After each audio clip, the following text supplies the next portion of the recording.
Il y a des périodes dans notre vie où nous sommes remplis de confiance, où on a l'impression que tout roule, puis il y a d'autres périodes aussi où nous sommes une proie au doute et où le doute vraiment débarque et on ne sait pas trop quoi faire avec ça et comment le gérer. On voudrait vraiment sortir du doute. C'est justement de ça que je vais vous parler dans cette nouvelle vidéo.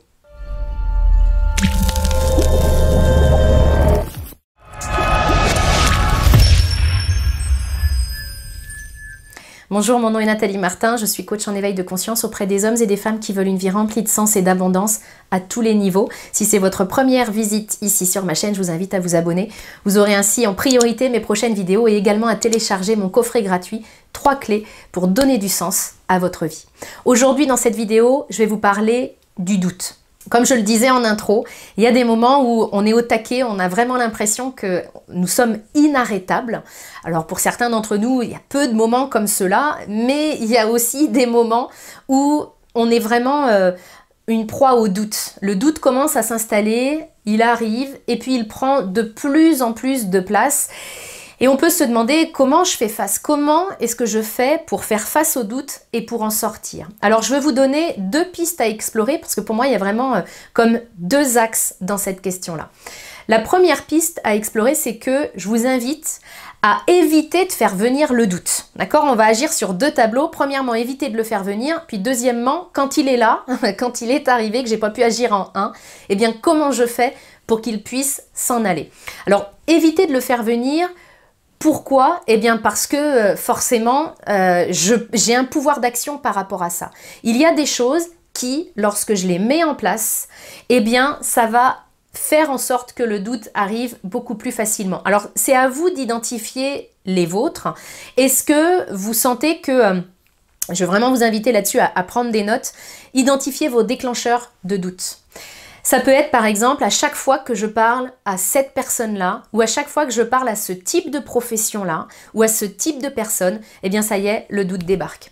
Ça peut être à chaque fois que je me compare, à chaque fois que je vais par exemple regarder sur internet d'autres gens qui font comme moi, eh bien ça y est, le doute débarque et dans ma tête, il y a mon petit hamster qui se met en route et puis qui est vraiment là pour me rappeler pourquoi ça va pas être possible pour moi, pourquoi ça marchera pas, etc. Ça peut être aussi quand je passe plus à l'action.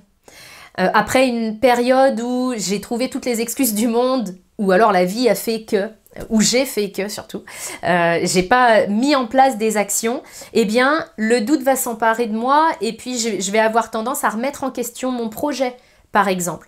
Bref, posez-vous, papier, crayon et demandez-vous vraiment eh bien, ce qui déclenche le doute en vous. Rappelez-vous, vous allez peut-être avoir besoin de ça, rappelez-vous les moments dans votre vie où vous avez douté. Eh bien, quels étaient les déclencheurs? Ça peut être, je doute de moi quand je fais plus de sport puis que je me mets à manger mal, je sens que ça y est, je doute un petit peu plus de mon apparence, de qui je suis. Ça, c'est très personnel. Donc, identifiez les périodes dans votre vie où vous avez été particulièrement dans le doute. Eh bien, essayez de les décortiquer pour déterminer vos déclencheurs. Et puis, vous l'aurez compris, eh bien, l'idée, quand vous aurez vos déclencheurs, c'est d'éviter de vous déclencher. Si votre déclencheur, c'est de parler avec Tata Jeanne, eh bien, effectivement, moins je vais passer de temps avec Tata Jeanne, mieux ça va être et ça va me permettre de ne pas déclencher le doute. Ou alors, je vais lui parler d'autres choses. Donc, en 1, identifiez vos déclencheurs. En 2, admettons que vous n'ayez pas agi en amont et que le doute soit là. Comment je vais lui faire face? Eh bien, pour moi, ça va être important d'éviter de le laisser s'installer. Donc, d'éviter de l'alimenter. Parce qu'une fois que le hamster a commencé à tourner, notre cerveau, finalement, il va commencer à tricoter autour du doute. Donc, une pensée va en attirer une autre. Et puis, vraiment, ça va devenir comme un filtre de perception. Mon cerveau va être tellement concentré sur le doute qu'il va relever dans mon environnement tout ce qui va dans le sens du doute. Donc, on comprend bien que ça va vraiment s'alimenter. Puis là, je suis dans la spirale descendante. Donc, je ne le laisse pas s'installer, c'est-à-dire que je vais reconnaître mon hamster qui déboule. Je vais reconnaître les pensées qui vont alimenter justement mon doute. Et là, je vais changer de filtre de perception. C'est-à-dire que je vous invite vraiment à vous concentrer sur ce que vous voulez, sur le pourquoi vous faites les choses. Si j'ai des doutes par rapport à mon couple, eh bien, je vais me concentrer sur le pourquoi je suis avec cette personne-là. Qu'est-ce que je veux expérimenter dans mon couple. Si j'ai des doutes par rapport à mon projet, je vais me concentrer sur pourquoi est-ce que je fais ce projet-là? Pourquoi est-ce qu'il est important pour moi? Si mon doute provient d'un manque d'information, parce que dans de nombreux cas, c'est ça. C'est-à-dire que le doute commence et puis je me dis « Ah ouais, mais peut-être que… » Puis je vais commencer là à extrapoler. Si votre doute s'installe parce que vous manquez d'informations, allez chercher les informations. Si vous sentez que vous doutez de vos capacités, par exemple, vraiment concentrez-vous sur vos talents. Vous pouvez faire un exercice qui est intéressant, c'est celui de vous regarder dans la glace, vraiment dans les yeux, et puis de vous donner des affirmations en disant « Je suis capable de réaliser ce projet-là. Je suis capable de faire des belles choses. » Sur des choses qui vous font peur, allez-y, faites vraiment des séances chaque jour où vous allez vous reconcentrer. Si vous êtes dans une période de doute, vous rappelez que vous êtes capable de faire des choses et vous rappelez aussi pourquoi vous faites ça. Et puis pour éviter de le laisser s'installer, quand vous aurez réamorcé la pompe, je vous invite à donner du rythme.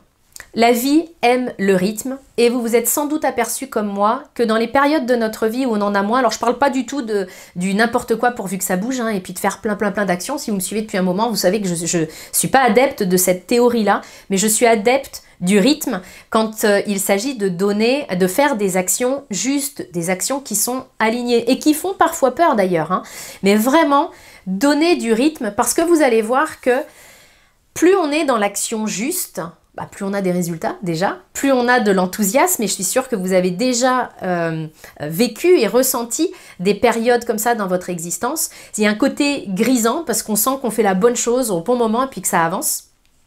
Et plus je suis sur le terrain, moins je suis en train de me poser de questions. Moins je suis en train d'être dans le doute et puis de me demander ce que ça donnerait si je faisais ça, ou de me demander ce que ça va donner dans le futur si je démarre tel ou tel projet. Il n'y a qu'un moyen de le savoir, c'est d'enclencher et puis on verra bien. Donc c'est un peu comme, on peut prendre l'image d'une cible. Vous savez, une cible de tir à l'arc.